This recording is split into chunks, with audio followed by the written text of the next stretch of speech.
আসসালামু আলাইকুম, সবাইকে স্বাগত করছি আমাদের নতুন একটি ভিডিওতে। বরাবরের মতো আপনাদের সাথে আছি আমি আবু সুফিয়ান। আজকে একটি মর্মান্তিক ঘটনা নিয়ে আপনাদের সামনে হাজির হলাম। ঘটনাটি খুবই ন্যাক্কারজনক এবং দৃষ্টিকটু। তারপরও সামাজিক সচেতনতার জন্য আপনাদের সামনে এই ঘটনা নিয়ে কিছু কথা বলার জন্য হাজির হয়েছি। আপনারা আমার পাশে স্ক্রিনে দেখতে পাচ্ছেন যে দুজনকে, তারা স্বামী স্ত্রী।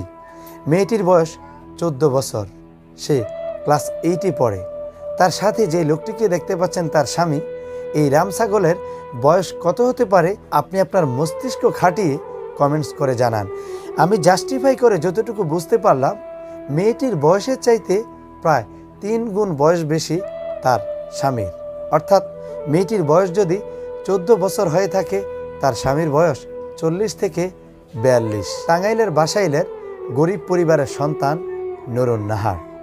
কিছু বিকৃত মস্তিষ্কের মানুষ, কিছু বিবেকহীন মানুষ এই 14 বছর বয়সী ক্লাস 8-এর নুরুন নাহারকে 42 বছর বয়সী এই লোকটির হাতে তুলে দেয়। পরবর্তীতে অতিমাত্রায় তার বিকৃত যৌন লালসার শিকার হয়ে সঙ্গমে অতিরিক্ত রক্তক্ষরণ হয়ে নুরুন নাহারের মৃত্যু হয়। যখন 42 বছর বয়সী এই রাম ছাগলের লালসার শিকার হয়ে অতিমাত্রায় তার রক্তক্ষরণ শুরু হয়, তখন এই রাম ছাগল তাকে ডাক্তারের কাছে না নিয়ে কবিরাজের কাছে নিয়ে যায়। তার ধারণা জিন বা ভূতের কারণে তার অতিমাত্রায় রক্তক্ষরণ শুরু হয়েছে।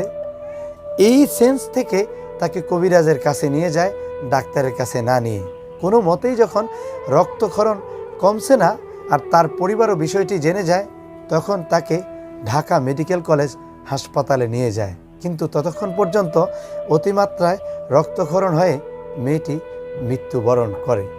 আমাদের সমাজে অসংখ্য মানুষ রয়েছে যারা মেয়েদেরকে বোঝা মনে করে। কোনো মতে তাদেরকে কোনো এক জায়গায় বিয়ে দিতে পারলেই বেঁচে গেছি বলে মনে করে থাকে, যার কারণে ছোট ছোট মেয়েদেরকে বৃদ্ধ বাবার বয়সী, দাদার বয়সী লোকদের হাতে তুলে দেয়।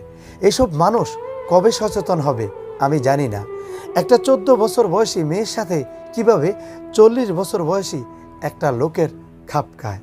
বয়সে একটা ম্যাচিং রয়েছে। আমি এই ভিডিওটির মাধ্যমে ওইসব পরিবারদেরকে বলবো যারা মেয়েদেরকে বোঝা মনে করেন, কম বয়সী মেয়েদেরকে টাকার লোভে, অর্থের লোভে বাবা দাদা বয়সী লোকদের হাতে তুলে দেন, তারা এই ঘটনা থেকে শিক্ষা নিতে পারেন।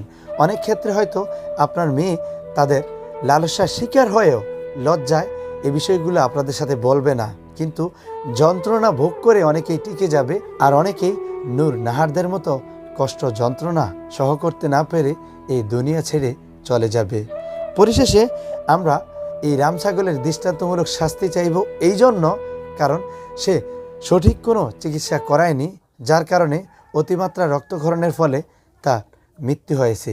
এছাড়া যারা এই বিবাহ দিয়েছে, যারা এই ঘটনার সাথে জড়িত, তাদেরও আমি দৃষ্টান্তমূলক শাস্তি দাবি করছি। তো এই ছিল আমাদের আজকের ভিডিও। আজকের মতো এখানেই বিদায় নিচ্ছি। দেখা হবে পরবর্তী ভিডিওতে। সে পর্যন্ত ভালো থাকবেন, সুস্থ থাকবেন। আল্লাহ হাফেজ।